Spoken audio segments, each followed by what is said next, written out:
বেগমগঞ্জে সাপের কামড়ে গৃহবধূর মৃত্যু, রেখে গেলেন ছোট ছোট দুই কন্যা সন্তান। নোয়াখালীর বেগমগঞ্জ উপজেলার মিরওয়ারিশপুর ২ নং ওয়ার্ডে সাপের কামড়ে এক গৃহবধূর মৃত্যু হয়েছে। পরিবারের সদস্যদের দাবি, ঘর পরিষ্কার করার সময় তাকের নিচে হাত দিলে সাপ তাকে দুটি স্থানে কামড় দেয়। পরে দ্রুত ২৫০ শয্যা বিশিষ্ট নোয়াখালী জেনারেল হাসপাতালে নেওয়া হলে কর্তব্যরত চিকিৎসক তাকে মৃত ঘোষণা করেন।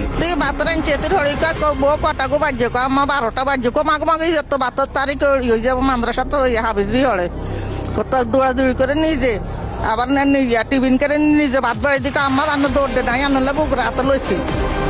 তো এই কথা কইছে হলি চলি গেছে ইয়ে মাদ্রাসাত চলি আইছে আইসে কব কি আর আমার গরান কুড়ে হালাই কই গো আঙ্গা হালিয়ে নাই কদিন দেই না এখানে চাইছেন তো হবে এমনি করে হালিল শিবের তুন ফড়িকে গবিয়োগা হাড়ি হেতে জিরে কাটি দে সিলি দে হেতে হানিয়ে আনি দিছে ওই বইটাও দিছে আমাকে আমার রাতবেলায় কি কামড় দিছে কয় কি বিলে বুঝি না উন্দুরও বুঝি না হাঁপও বুঝি না কি আর রাতবেলায় কামড় দিছে পড়িয়ে 3 ব্যান দিয়ে লাইছে 3 ব্যান দিয়ে মুখে একখান মাথার দিয়ে বুগরা গাদ দেন আর বুগরা দেন কয় না বুগরা গাদ দেন লাগতো না আইও ডাক্তার কাছে এই ডাক্তার চাইছে হাই নেবে এক ডাক্তার খানাত গেছে এই আর নেই ওই ফিজা ফিগিন মাথাত করি কয় আমাকে ওই অজ্ঞা ডাক্তারও নাকি গো কয় খাতারা চলি গেছে কইছে হাই আমরা চলি যাইম ডাক্তারের কাছে 10 বেড নিচে তারা বান্ধগুন খুলে শুই দিছে আর তারা কয় ইয়ে করছে না রুগীর অবস্থা এমন ভালো না মাছ দিল যান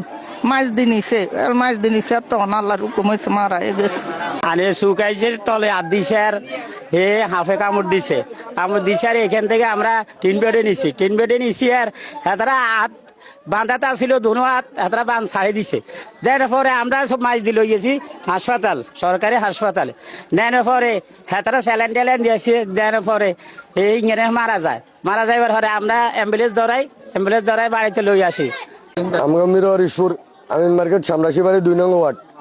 আমরা আমাদের একটা রুগীরে সাপে ঠোঁট দিছে আর আমরা ইয়েত নিছি 10 বেডে নিছি। 10 বেডে নিবার পরে এরা বান খুলে দিছে। বান খুলে দিবার পরে হের ব্যথা বাড়ি গেছে। আমরা এখান থেকে সদরে নিছি মারা গেছে এই মেয়া। এই পর্যন্তই আমরা ইয়া করছি। মৃত গৃহবধূ 2 কন্যা সন্তান রেখে গেছেন। এই ঘটনা এলাকায় শোকের ছায়া নেমে এসেছে।